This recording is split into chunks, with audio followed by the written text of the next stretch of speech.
আসসালামু আলাইকুম। আশা করি সবাই ভালো আছেন। আজকে আমি এই যে রুই মাছ রান্না করব। রুই মাছ দিয়ে পটল দিয়ে আমি রান্না করব। এই যে পটল আমি কেটে ধুয়ে নিয়েছি, আর এই মাছটাও আমি ভালো করে ধুয়ে নিয়েছি। এখন আমি মাছে হলুদ মরিচ মাখাবো, তারপরে আমি রান্নাটা শুরু করব। তো দেখতে থাকুন, আশা করি সবার ভালো লাগবে।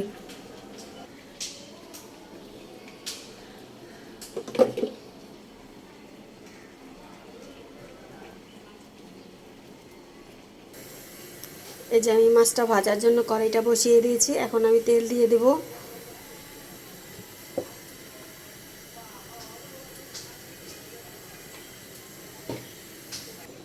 যে আমার কড়াইটা গরম হয়ে গেছে, এখন আমি মাছটা দিয়ে দিব।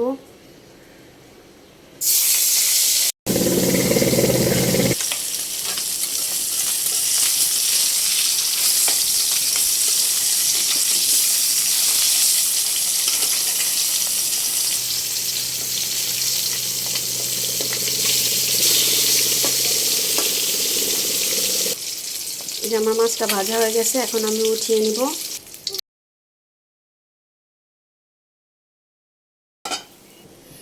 এই যে এই তেলে আমি পটলটাও ভেজে নেব।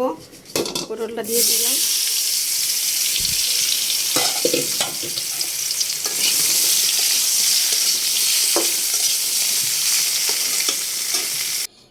এই যে আমি পটলটা হালকা করে ভেজে নিয়েছি।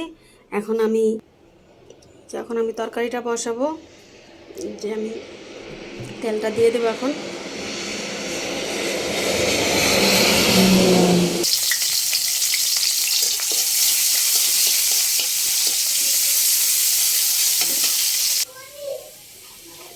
এই যে আমি মশলা দিয়ে দিব, জিরা বাটা, রসুন বাটা।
এই যে আমার তরকারিটা হয়ে গেছে, এখন আমি এটা বাটিতে নামিয়ে নিব। এই যে আমার পটল রান্না হয়ে গেছে। তো এইভাবে আপনারাও রান্না করে খেতে পারেন, আশা করি ভালো লাগবে। আল্লাহ হাফেজ।